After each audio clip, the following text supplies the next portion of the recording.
I'm Ryan, 32 years old, and I've always been the responsible one in my family. After years of saving every penny from my software engineering job, I finally bought my dream home. I didn't tell my parents because they've always favored my sister Jessica. Then came that Sunday call, where they casually mentioned Jessica, her husband, and their 3 kids were planning to move in with me. For free. Without even asking. Before I get into how my dream home turned into a family battleground, drop a comment telling me where you're watching from, and hit that like and subscribe button if you've ever had to stand up to family pressure. Growing up in our middle-class suburb outside Boston, it became clear early on that my sister Jessica was the golden child. Our parents never tried to hide their favoritism, though I'm sure they'd deny it if confronted. It started with small things that accumulated over time, like a snowball rolling downhill. When we were kids, Jessica got the larger bedroom with the bay window overlooking our backyard, while I got the smaller room next to the noisy bathroom. My parents always justified it by saying, "Your sister needs more space for her things." Her things, of course, were the dance trophies, art supplies, and endless stuffed animals they constantly bought her. For her 16th birthday, my parents threw Jessica a massive party, inviting practically everyone from our high school. They rented a venue, hired a DJ, and splurged on catering. When my 16th birthday rolled around 6 months later, I got a small family dinner and a used laptop for school. "We spent so much on Jessica's party, we need to be more careful with money now," my dad explained with a shrug. The pattern continued through our college years. Jessica got a brand new Honda for her high school graduation, while I received my dad's old Ford with 120,000 miles on it. "It's practical, Ryan.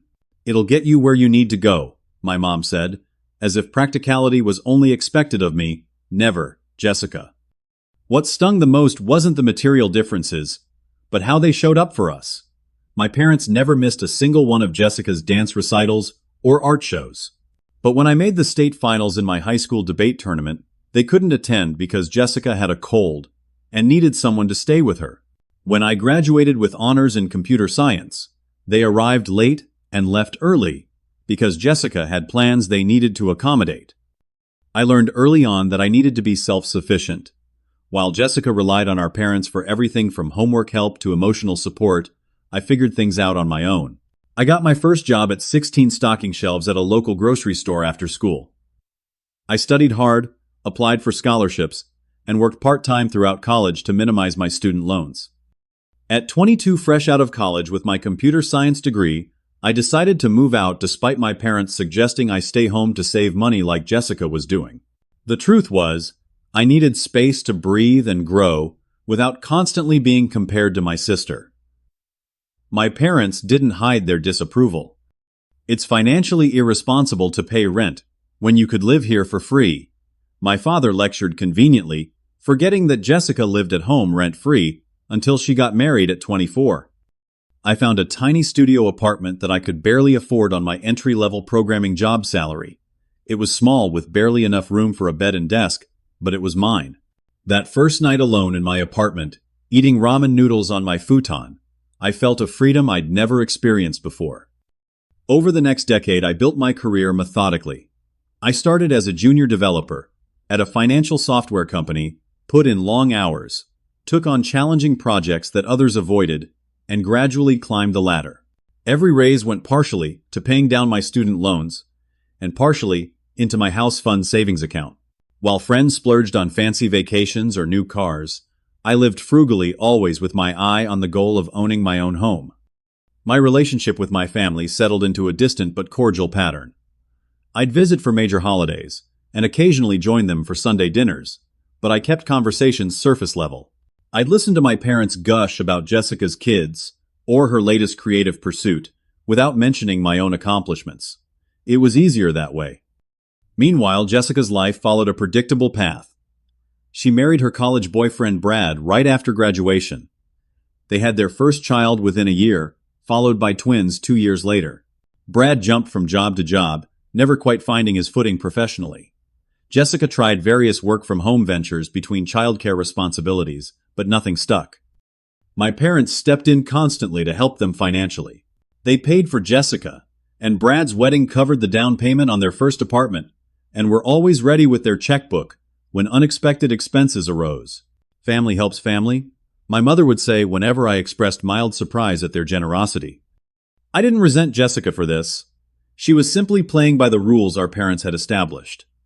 What bothered me was the double standard. When I faced challenges, the expectation was always that I would handle them independently. "You're so capable, Ryan," my mother would say, as if my capability was a reason to offer less support rather than more. All these experiences shaped my core values: independence, hard work, and fairness. I promised myself I would build a life on my own terms, without family assistance or the emotional complications that came with it. I wanted to succeed or fail based on my own efforts, not because someone had smoothed the path for me or held me back. This mindset became my North Star as I worked toward financial independence and my dream of home ownership. Last fall, everything changed when I received a promotion to senior software architect. The substantial salary increase finally put home ownership within reach after 10 years of disciplined saving. I remember sitting at my desk after my boss delivered the news, opening my house fund spreadsheet and realizing that I could actually begin house hunting. That night, I celebrated alone with a glass of whiskey on my apartment balcony, watching the city lights and feeling like I'd finally crossed an invisible threshold into true adulthood. The next day, I contacted a realtor named Amanda, who had been recommended by a colleague. During our first meeting at a local coffee shop, I explained exactly what I was looking for: a modest single-family home with enough space for a comfortable home office, a yard for weekend gardening, and preferably in a quiet neighborhood, within commuting distance of my office. "I've been saving for this for 10 years, I told Amanda. "I want to be methodical about finding the right place." Amanda nodded understandingly. "The market is competitive right now, but your price range and requirements are reasonable. Let's find you something solid that will grow in value." What followed was 3 months of intensive house hunting. Every weekend, Amanda would line up 4 or 5 properties, and I'd spend Saturday and Sunday walking through different homes trying to envision my life within their walls. Some were too small, others needed more renovation than I was prepared to tackle. A few were perfect, but disappeared from the market within hours, snapped up by buyers willing to make offers on the spot. The process was more emotional than I'd anticipated. After the 12th rejected offer, I started to wonder if homeownership would remain perpetually out of reach. "The right house is out there," Amanda reassured me after yet another disappointment. "We just need to be patient and move quickly when we find it." Then, on a rainy Tuesday evening, Amanda called with excitement in her voice. "Ryan, a new listing just came in. It's not even on the public market yet. 3-bedroom craftsman with a detached garage that would make a perfect home office. The owners are relocating for work and need to sell quickly." We toured the house the next morning. The moment I walked through the front door into the sun-drenched living room with its hardwood floors and built-in bookshelves, I knew this was it. The kitchen was modest, but updated with enough counter space for my weekend cooking experiments. The master bedroom had large windows overlooking a backyard with mature maple trees. The detached garage had already been partially converted into a workspace, with good electrical and even plumbing rough-ins for a small bathroom. "I want to make an offer," I told Amanda before we'd even finished the tour. "This is the one." We submitted an offer that evening at 5% above asking price with minimal contingencies. Then came the agonizing wait. I couldn't sleep that night, constantly checking my phone for updates from Amanda. The next afternoon she called. "Congratulations, homeowner," she said. "They accepted your offer." A wave of emotion hit me so strongly I had to sit down. Pride, relief, excitement, and a touch of fear all mingled together. I'd done it. Without family help, without anyone smoothing the path. Just me, my hard work, and my determination. The closing process was a blur of paperwork inspections and anxious waiting. I deliberately didn't tell my parents about the purchase. Every time we spoke during those weeks, they inevitably steered the conversation toward Jessica's latest drama or the grandkids' achievements. I knew if I mentioned the house, they'd have opinions about location, price, and whether it was too much space for just one person. This milestone was mine, and I wanted to preserve it from their well-meaning but undermining comments. Finally, closing day arrived. Sitting at that table, signing my name to the mortgage documents, I felt a surreal sense of accomplishment. The loan officer handed me the keys with a smile and said, "Enjoy your new home." Those simple keys represented everything I'd worked for over the past decade. Moving day was both exhausting and exhilarating. I'd accumulated surprisingly little furniture during my years in apartments, so my possessions barely filled the moving truck. Friends from work helped carry boxes, and my few pieces of furniture, and we celebrated with pizza and beer on the empty living room floor once everything was inside. Over the next few weeks, I gradually transformed the empty house into my home. I purchased a comfortable sectional for the living room, a proper dining table to replace the folding card table I'd used in my apartment, and a king-size bed that felt almost decadently large after years of sleeping on a full. I set up my home office in the converted garage, installing fast internet and a standing desk. Each purchase was carefully considered within my budget, a continuation of the financial discipline that had gotten me here. I planted herb gardens in the backyard and installed bird feeders that attracted cardinals and blue jays. I introduced myself to my neighbors, an older couple on one side who had lived in their home for 40 years and a young family on the other, with 2 elementary school-aged children who occasionally waved to me from their yard. For the first time in my adult life, I felt completely settled. The house represented not just shelter but achievement, independence, and the freedom to live exactly as I wanted. Each morning as I walked from the main house to my office in the converted garage, coffee mug in hand, I felt a deep contentment that had eluded me for years. This was mine. I had built this life brick by brick, decision by decision, sacrifice by sacrifice. I had been living in my new home for about 6 weeks when everything changed with a single phone call. It was a quiet Sunday afternoon in early spring. I was in the backyard turning over soil for a vegetable garden. I planned to start enjoying the unseasonably warm weather and the simple pleasure of dirt under my fingernails. My phone rang in my pocket, and I saw my parents' number on the screen. I almost let it go to voicemail as I usually did on weekends, but something made me answer. Ryan, honey. My mother's voice was unusually bright. How are you doing? It's been too long since we've talked. Her tone immediately put me on alert. Mom rarely called me honey, and she never complained about how long it had been since we'd spoken. Something was up. I'm fine, Mom. Just doing some yard work. I intentionally didn't mention that it was yard work at my new house. That's nice, dear. Your father and I were just talking about you. We're so proud of how responsible you've always been. The compliment, so out of character, only increased my suspicion. I waited, knowing from experience that the real purpose of the call would emerge soon enough. So we wanted to talk to you about Jessica. My mother continued, her voice shifting slightly. Things have been tough for them lately. Brad lost his job at the construction company 3 weeks ago. Something about project cutbacks, not his fault at all. That's too bad, I said neutrally. Brad's job losses were a recurring theme, and I'd learned not to comment too much on my brother-in-law's employment challenges.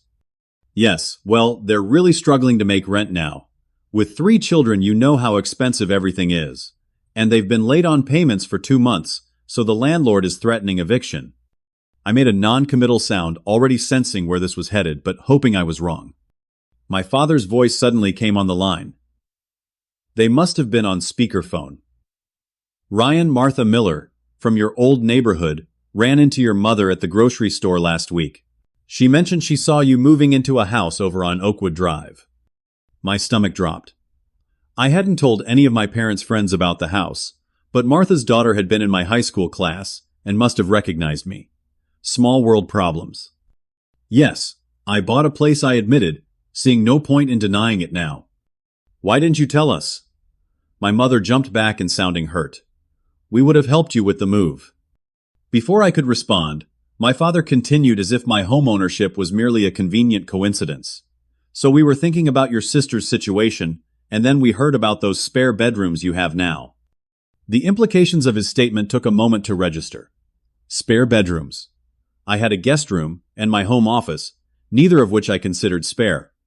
It's really perfect timing, my mother chimed in. You have all that extra space in your new house, and Jessica's family needs a place to stay until Brad finds a new job. I gripped the phone tighter. Wait, what exactly are you suggesting? Well, it's obvious, isn't it? My mother's tone suggested I was being deliberately obtuse. Jessica, Brad, and the kids would move in with you temporarily. You've got 3 bedrooms, right? That's plenty of space. My mind raced to process this bombshell. Mom, I just bought this house. I'm still settling in. And 3 bedrooms isn't actually that much space for 4 extra people. Don't be selfish, Ryan, my father interjected. Family helps family. It's what we've always done. Except they hadn't always done that for me, I thought bitterly, but kept it to myself. How long are we talking about? I asked, trying to keep my voice level. Just until they get back on their feet, my mother said vaguely. A few months maybe. The important thing is keeping them from being evicted. Think of your nieces and nephew Ryan. I took a deep breath, preparing to explain why this wouldn't work, when my father dropped another bombshell. We've already told Jessica you'd be happy to help out. The kids are so excited about living with Uncle Ryan. Jessica said Lily has already started packing her favorite toys. I nearly dropped the phone. You told them they could move in without asking me first. Well, we knew you wouldn't mind, my mother, said her voice, taking on the guilt-inducing tone she'd perfected over the years. You've always been so reliable, Ryan. And it's not like you need all that space for just yourself. The presumption stole my breath. They hadn't even considered that I might have plans for my home, that I might value my privacy, or that I might not want the financial burden of supporting 5 additional people. Mom, Dad, this isn't going to work. My house isn't set up for a family of 5. The 2nd bedroom is tiny, and the 3rd bedroom is my office. I work from home 3 days a week. They can make it work, my father dismissed. The kids can share a room, and surely you don't need a whole room just for a desk. You could put that in your bedroom. I felt my face growing hot with anger. That's not the point. This is my house. I worked for 10 years to afford it. I should have been consulted before you made promises on my behalf. Don't be dramatic, Ryan, my mother sighed. It's just temporary, and they're family. Would you really let your sister and her children end up homeless because you want to keep a room for a desk? The manipulation was so transparent, yet it still twisted in my gut.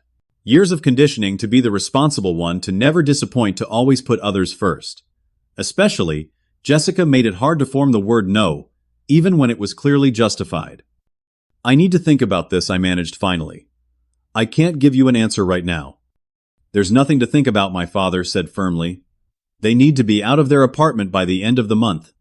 That gives you 2 weeks to prepare the bedrooms. 2 weeks, I exclaimed. That's not enough time to. Jessica will call you to work out the details, my mother interrupted. Thank you for helping, Ryan. We knew we could count on you. The call ended before I could protest further.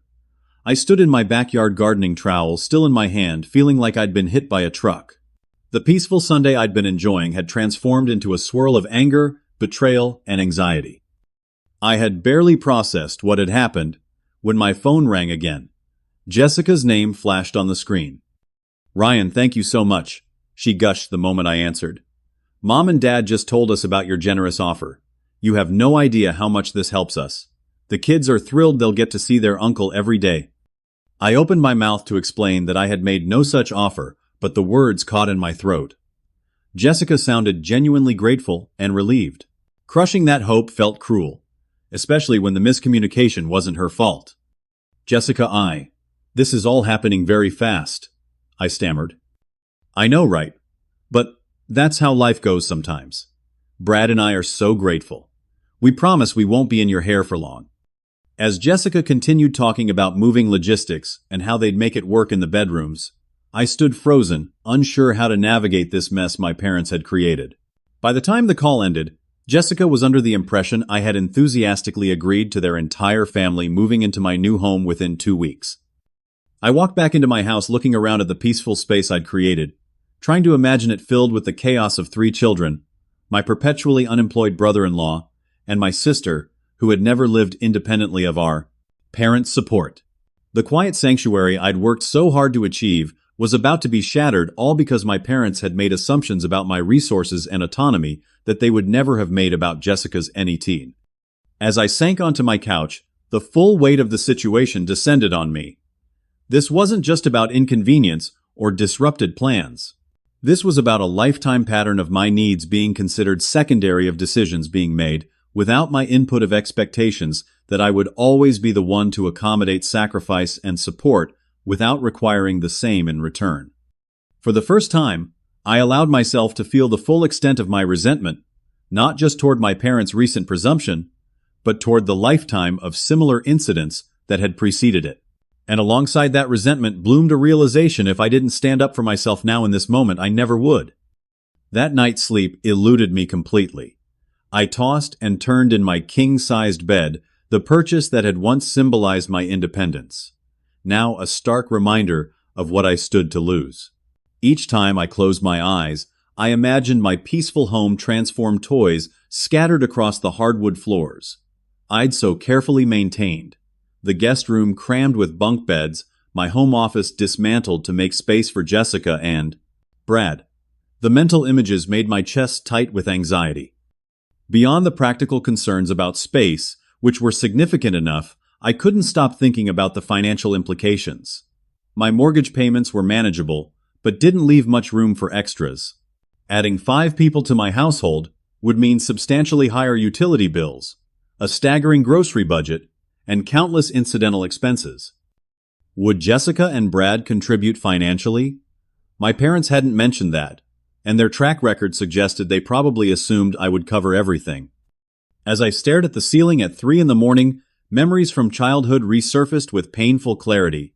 The time I needed new soccer cleats but had to wait because Jessica's dance costume was the priority. The summer I worked 2 jobs to save for a laptop, while Jessica got one as a gift for her photography. The college application fees my parents forgot to give me money for because they were busy helping Jessica prepare for a school dance. These weren't massive injustices in isolation, but collectively they formed a pattern that had shaped my entire life trajectory. I had become self-sufficient out of necessity, not choice.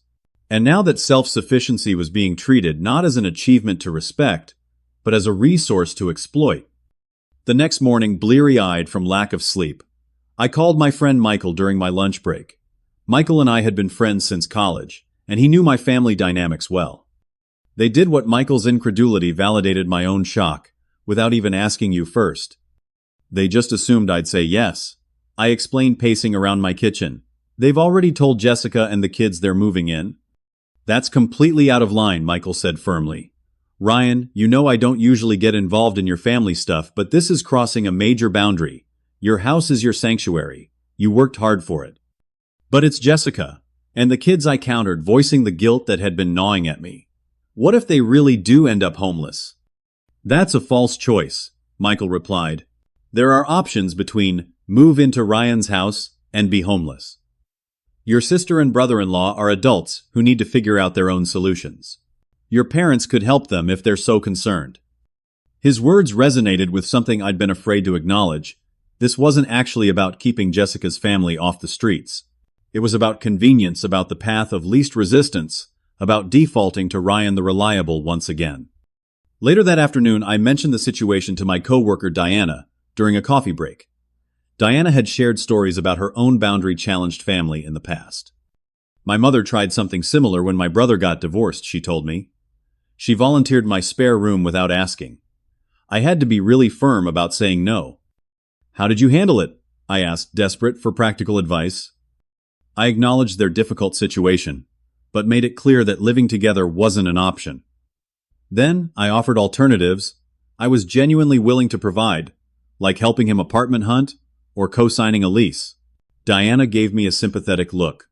The hardest part was sticking to my boundaries when the emotional manipulation started. Throughout the day, my resentment continued to build, not just toward my parents' presumption, but toward the lifetime pattern it represented. I'd always been expected to be the strong one, the independent one, the one who didn't need support or consideration. Meanwhile, Jessica had been taught that others would always step in to solve her problems. This dynamic hadn't served either of us well in adulthood. That evening, I researched local rental assistance programs and affordable housing options. If I was going to say no to having Jessica's family move in, I wanted to offer constructive alternatives. I discovered several emergency rental assistance programs for families with children, as well as a nonprofit that helped with security deposits for families facing eviction. I compiled the information, feeling slightly less guilty about my impending refusal. I also ran numbers on what I could reasonably afford to contribute financially without jeopardizing my own stability. Perhaps I could offer to help with a security deposit on a new apartment, or provide some temporary financial assistance that wouldn't involve surrendering my personal space. Sleep came slightly easier that night, but my dreams were filled with confrontations and tearful accusations. I woke up several times in a cold sweat, rehearsing what I would say to my family. On Wednesday, 2 days after the initial call, I spoke with my therapist, Dr. Lowenstein, during our regular session. I hadn't mentioned my family dynamics much in previous sessions, focusing instead on work stress and general life goals. Now I found myself pouring out the entire history of inequity alongside the current housing crisis. What I'm hearing, Dr. Lowenstein said after I had finished, is that this situation is bringing up long-standing patterns that have never been addressed. The house is the immediate issue, but the real conflict is about respect, autonomy, and mutual support. Exactly. I nodded, relieved that someone understood. If I give in on this, nothing will ever change. But if I refuse, I'm the bad guy who left his sister's family struggling. Those are catastrophic thoughts, she pointed out gently. There's a middle ground between complete self-sacrifice and complete abandonment. Your job is to find that middle ground and communicate it clearly without expecting everyone to be happy about it. By Thursday, physical symptoms of stress had appeared. A persistent headache took up residence behind my eyes, my stomach churned with anxiety, and I found myself making careless errors at work that I had to stay late to fix. During a video meeting, my boss commented that I seemed distracted and asked if everything was all right. I gave a vague answer about family stuff and promised to get back on track. That evening, in a moment of weakness, I briefly considered giving in just to avoid the conflict. Maybe it wouldn't be so bad. Maybe they would find a new place quickly. Maybe I was being selfish by prioritizing my comfort over their need. But then I walked through my house, touching the walls I had painted myself, looking out at the garden I had started sitting in the office. I had carefully designed for optimal productivity. This wasn't just about comfort. This was about the life I had deliberately constructed, the independence I had fought for, and the healthy boundaries I desperately needed to establish. In that moment of clarity, I knew what I had to do.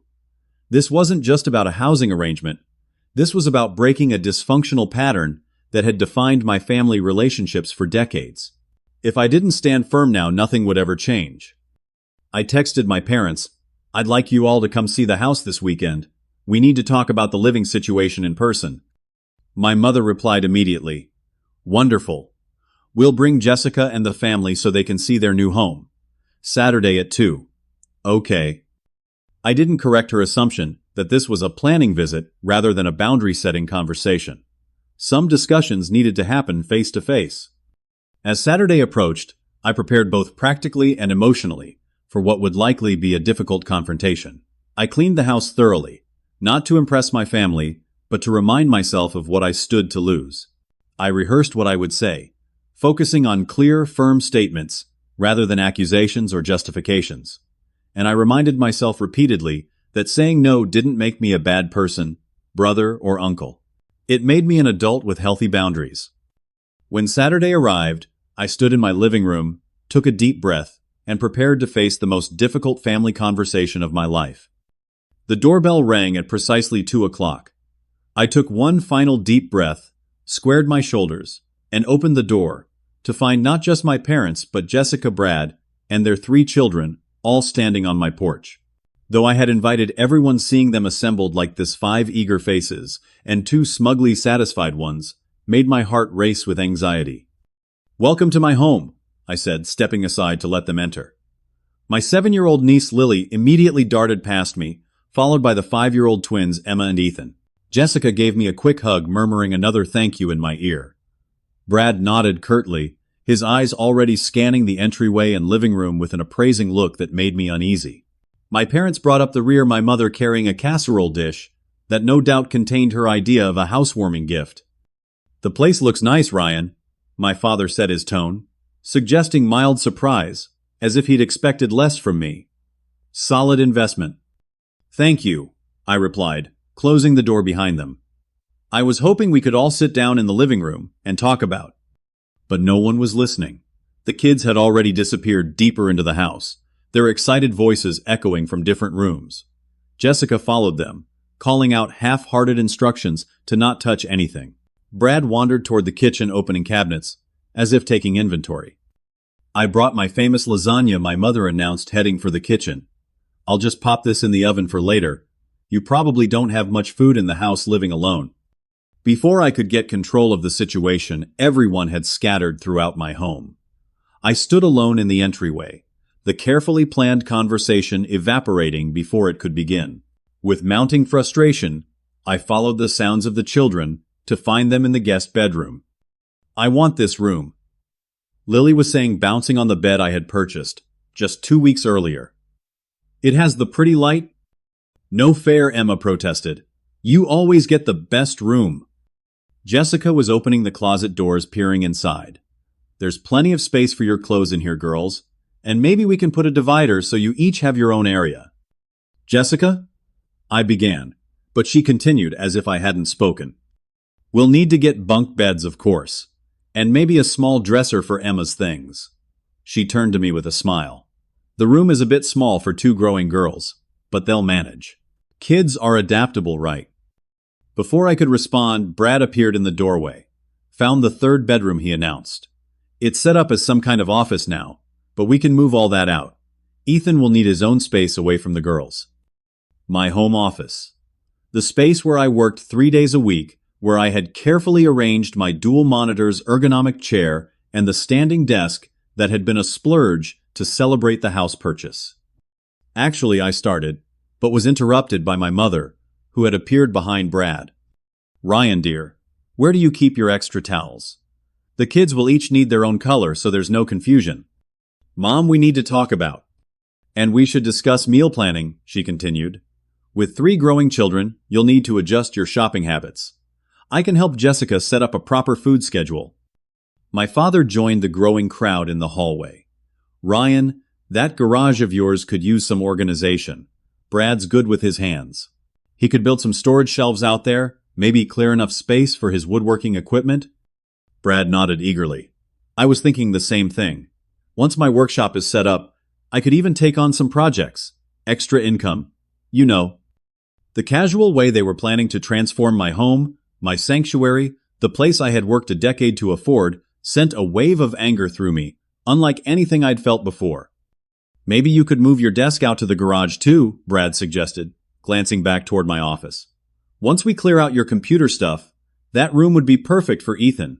Has a nice view of the backyard. That was the breaking point. The suggestion that I should relocate my workspace to an uninsulated garage to make room for a family that had been invited without my consent crystallized every boundary violation of the past 30 years. Everyone stop. I said, my voice louder and firmer than I'd intended. The hallway went quiet, all faces turning toward me in surprise. We need to talk. Living room. Now. The tone of my voice must have conveyed my seriousness, because even the children stopped their explorations and followed the adults to the living room. We arranged ourselves awkwardly, my parents and Jessica on the sofa, Brad in my reading chair, the children on the floor, and me standing before them like a defendant before a jury. I think there's been a misunderstanding. I began, trying to keep my voice level, despite the adrenaline coursing through me. When Mom and Dad called to tell me about your housing situation, Jessica, they didn't actually ask if you could move in. They informed me it was happening. Jessica's face registered confusion. But they said you offered. I didn't, I said simply. They decided for me without consulting me first. My mother made a dismissive sound. Ryan, don't be dramatic. We knew you wouldn't mind helping family. You have all this space now. That's exactly the problem I countered. You assumed I wouldn't mind. You assumed my space, my home that I worked 10 years to afford, was available for others to use without even asking me. So what are you saying? Brad asked, an edge to his voice. That we can't stay here. I took a deep breath. This was the moment of truth, the line in the sand I had been preparing to draw. Yes, that's what I'm saying. I'm sorry about your situation. Truly, I am. But having 5 people move into my 3-bedroom house isn't a workable solution. The silence that followed was deafening. Jessica's eyes filled with tears. The children looked confused. Brad's face darkened with anger, and my parents exchanged a look of shock that would have been comical if the situation weren't so painful. But where are we supposed to go? Jessica asked, her voice small. The eviction notice says we have to be out by the 30th. I've been researching options, I said, moving to retrieve the folder of information I had prepared. There are emergency rental assistance programs you qualify for, and I'm willing to help with a security deposit on a new place.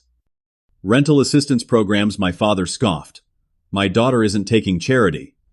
It's not charity, Dad. It's community support for families in temporary crisis. And my offer to help with a deposit isn't charity either. It's family helping family in a way that works for everyone. This is ridiculous, my mother interjected. Ryan, we raised you better than this. Your sister needs help, and you have the means to provide it.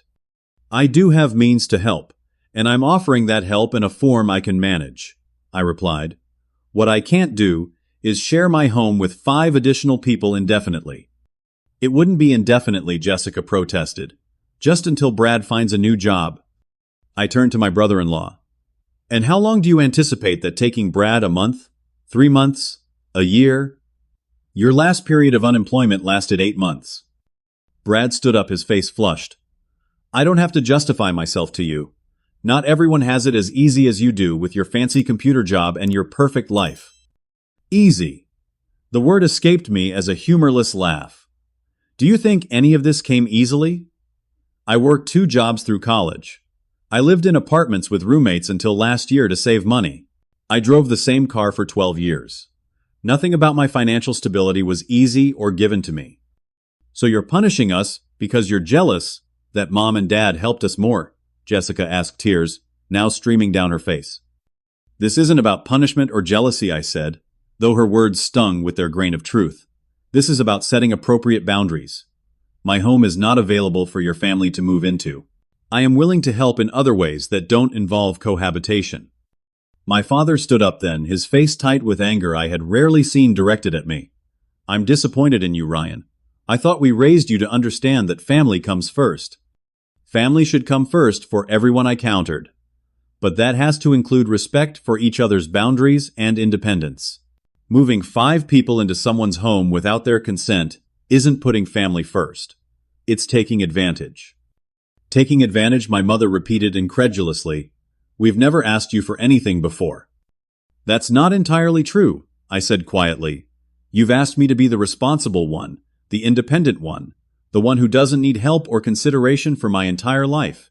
And I've done that. I've built a life I'm proud of. All I'm asking for now is the same respect you would give any other adult. Respect. Brad scoffed. Is that what you call leaving children without a roof over their heads? Lily, who had been quietly listening to the adult conversation, began to cry at this. Are we going to have to live in our car, Mommy? Jessica pulled her daughter close, shooting me an accusatory look over the child's head. The twins, sensing the tension, moved closer to their father.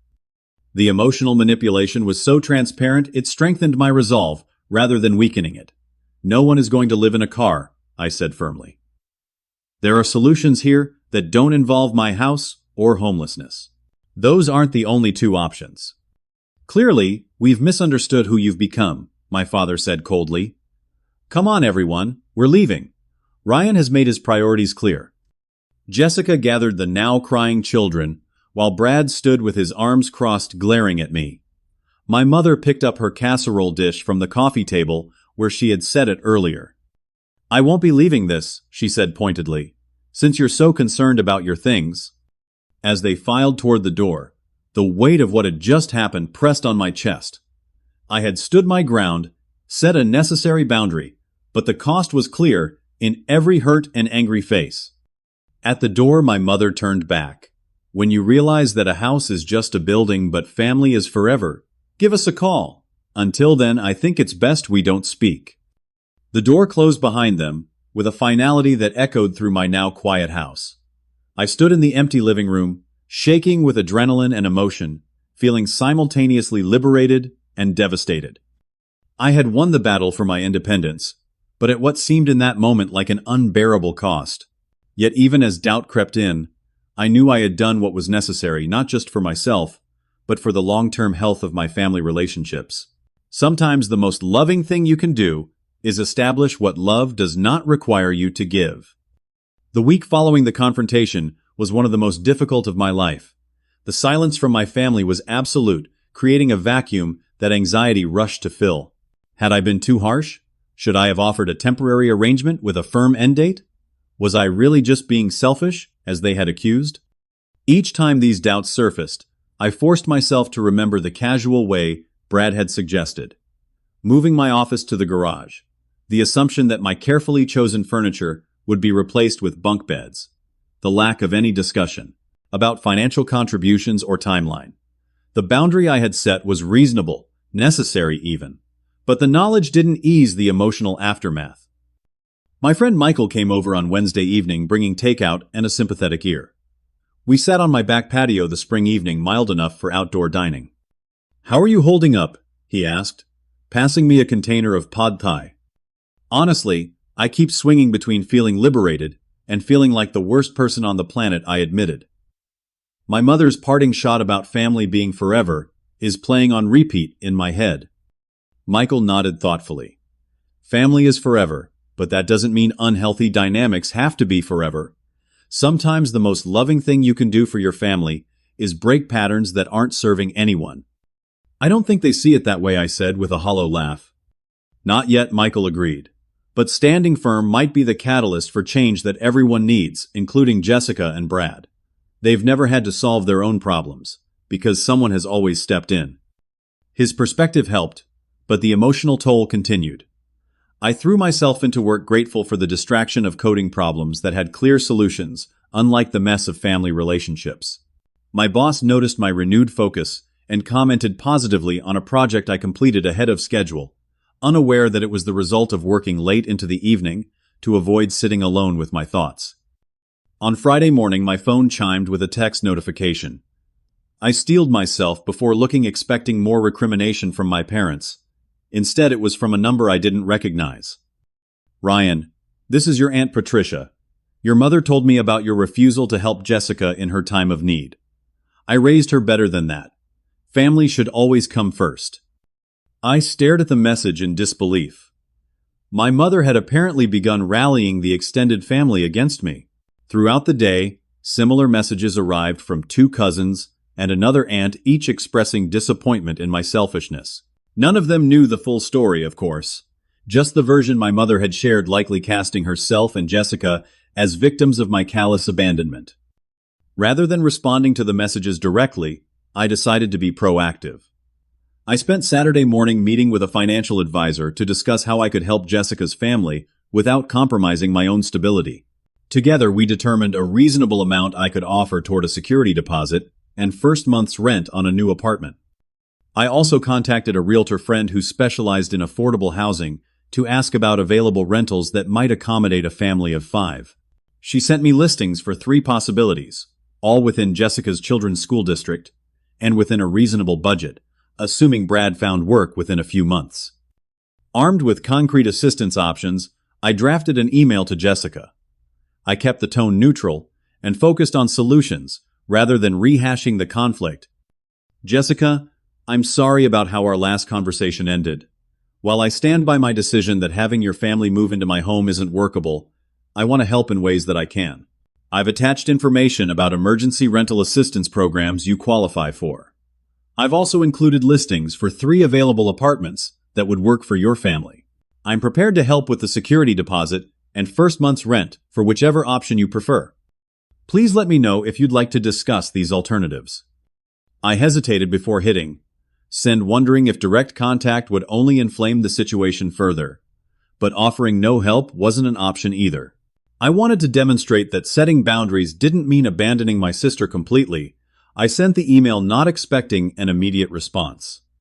To my surprise, Jessica replied the same day, though her message was brief and cold. "We don't need your charity. We're staying with Mom and Dad until we figure things out." So they had moved in with our parents.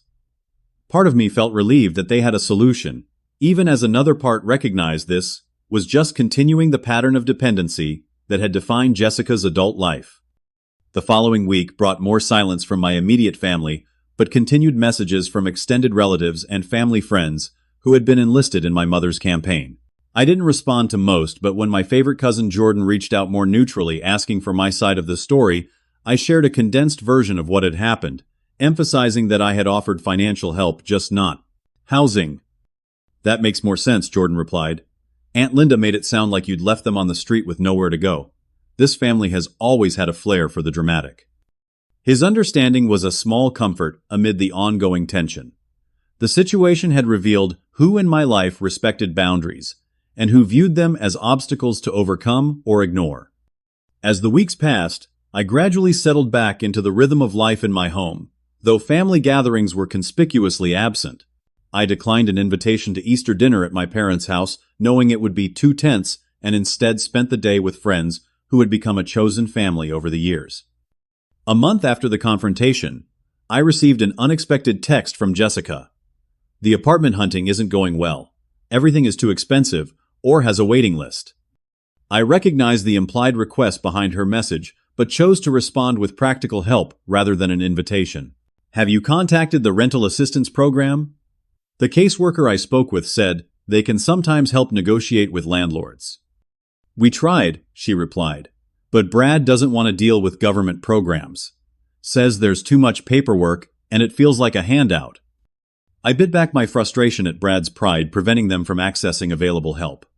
The offer for the security deposit still stands, I wrote. Let me know if you find a place that works. 2 days later, Jessica called me directly for the first time since the confrontation. Her voice was subdued when I answered. Mom and Dad's house is too crowded, she admitted without preamble. The kids are driving them crazy, and Brad and Dad are butting heads about everything. We need to find our own place soon. I'm sorry to hear that, I said carefully. How can I help? Could we meet for coffee? Just you and me. I want to look at those apartment listings you sent. We arranged to meet at a cafe halfway between my house and our parents' the following Saturday. I arrived early, nervous about the first face-to-face contact with any family member since the blow-up. Jessica arrived 10 minutes late, looking tired and drawn, her usual carefully applied makeup absent. Thanks for meeting me, she said, as she slid into the booth opposite me, and for not saying I told you so about the living situation with Mom and Dad. I wouldn't do that, I assured her. I know this is a difficult time for all of you. We spent the next hour going through the apartment listings I had brought. Jessica was more practical than I had expected, asking sensible questions about lease terms and utility costs, rather than focusing on superficial features. It was a side of my sister I rarely saw, one that suggested she was more capable than our parents had ever allowed her to be. Brad found a part-time job at Home Depot, she mentioned, as we compared 2 possible apartments. It's not great money, but it's something. And I've been looking into online transcription work I could do while the kids are at school. That's great, I said, genuinely impressed by her initiative. Between those incomes and some temporary assistance, you could make the Maple Street apartment work. It's the best value of these options. Jessica nodded, then looked down at her coffee cup. I'm sorry about how everything happened, Ryan. Mom and Dad shouldn't have promised you'd take us in without asking you first. The simple acknowledgement of the boundary violation nearly took my breath away. It was more awareness than I had expected from my sister, who had always benefited from our parents' favoritism. Thank you for saying that, I replied. I am sorry I couldn't offer housing. I hope you know it wasn't about not wanting to help you. I understand better now, she said quietly. Living with Mom and Dad again has been educational. I see how they try to control everything, how they don't really listen when I try to talk about what we need versus what they think we need. We parted with a tentative plan for Jessica to visit the Maple Street apartment that week. I reiterated my offer to help with the deposit, and this time she accepted without protest. The following week brought progress I hadn't dared hope for. Jessica texted that they had applied for the Maple Street apartment and been approved on a conditional basis, pending the security deposit and first month's rent. I immediately transferred the funds we had discussed, feeling a weight lift as I did so. Thank you, Jessica wrote, after confirming receipt. This means more than you know. While my relationship with Jessica showed signs of repair, my parents remained distant. They declined to attend a housewarming dinner I invited them to in June, sending a terse message that they had other commitments. I sent them photos of the finished garden nevertheless, a small olive branch they neither acknowledged nor rejected. Brad found full-time work in July, a warehouse position with benefits that represented more stability than they had experienced in years. Jessica's transcription work proved steady, if not lucrative. They weren't financially comfortable by any means, but they were standing on their own feet for perhaps the first time in their marriage. In August, my parents finally agreed to attend a family dinner at my house. The evening was awkward at first. Conversation stilted and focused on safe topics like the weather and my father's golf game. But as we ate the meal, I had carefully prepared something shifted subtly. My mother complimented the house without any backhanded comments about its size or my living alone. My father asked genuine questions about my work rather than dismissing it as computer stuff. The most telling moment came when Jessica mentioned their new apartment. "We're finally getting settled," she said. "The kids each have their own space, and Brad built storage units for the living room." "That's wonderful, dear," my mother replied, then added something I never thought I'd hear. "I'm proud of how you and Brad are managing on your own." Jessica caught my eye across the table, a small smile of understanding passing between us. Something had changed in the family dynamic, a shift so subtle yet profound it took my breath away. By refusing to play my assigned role in the family system, I had created space for everyone to relate differently.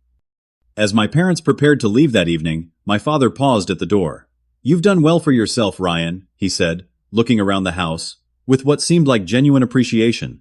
"It's a good home." Coming from him, it was as close to an apology as I was likely to get. I accepted it for what it was. A recognition, however, belated of my independence, and the validity of my boundaries. "Thank you, Dad," I replied simply. "That means a lot." As I closed the door behind them, I realized that the confrontation, that had seemed so devastating 3 months earlier, had actually been necessary. Like lancing a wound, it had released long festering patterns and created an opportunity for healthier relationships to develop, not perfect, certainly not easy, but fundamentally more honest than what had existed before. 6 months after the confrontation that had nearly torn my family apart, my house truly felt like home in a way it hadn't before. I had added personal touches that reflected my growing confidence artwork I loved, rather than what I thought others would approve of, a hammock in the backyard, where I spent weekend afternoons reading a kitchen fully equipped for the cooking experiments I'd come to enjoy. Each element represented not just a personal preference, but a statement of self-determination, a life built according to my own values and choices. More surprisingly, my relationship with Jessica had evolved into something resembling genuine siblinghood rather than the competitive dynamic our parents had fostered. We met for coffee every other Saturday, a ritual that had begun with apartment discussions and continued as simply a way to stay connected. During these conversations, I discovered aspects of my sister I'd never appreciated before her. Quick wit, her creative problem, solving, her fierce love for her children. Without our parents' influence constantly reinforcing old roles, we were free to know each other as adults. Jessica and Brad had stabilized in their apartment on Maple Street. Brad's warehouse job had led to a promotion to shift supervisor with a modest but meaningful raise. Jessica's transcription work had expanded to include some basic editing assignments that better utilized her skills. They weren't wealthy by any means, but for the first time in their marriage, they were financially independent. "The kids are different too," Jessica mentioned during one of our coffee meetings. "They seem more secure now that Brad and I are handling things ourselves. Lily even told me she's proud that her daddy works hard." "That's great," I replied, genuinely happy for my niece's pride in her father. "How are Mom and Dad handling the new arrangement?" Jessica smiled wryly. "They're adjusting. Mom still tries to take over sometimes, offering unsolicited advice or buying things we don't need. But it's easier to set boundaries with them now that we're not under their roof." Boundaries was a word Jessica had never used before the housing crisis. Hearing it from her lips confirmed that the painful confrontation had catalyzed growth, not just for me, but for her as well. My parents had undergone a more subtle transformation. They still occasionally made comments that revealed their old perspective, but these were less frequent and more quickly corrected. During a Sunday dinner at their house in November, my father began to criticize my choice to invest in upgrading my home office rather than buying a new car. "Ryan knows what works for his situation, dear," my mother interjected before I could respond. "His old car is still running fine." The simple acknowledgement of my autonomy to make decisions based on my own priorities rather than their values represented a seismic shift in our family dynamic. My father looked momentarily surprised, then nodded in acquiescence. These changes hadn't come easily, or without painful conversations.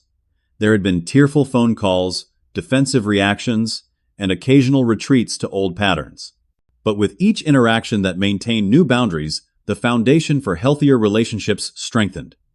What I came to understand through this journey was that standing firm in that difficult moment had been necessary, not just for my own well-being, but for my entire family. By refusing to continue the dysfunctional pattern, I had created space for everyone to grow.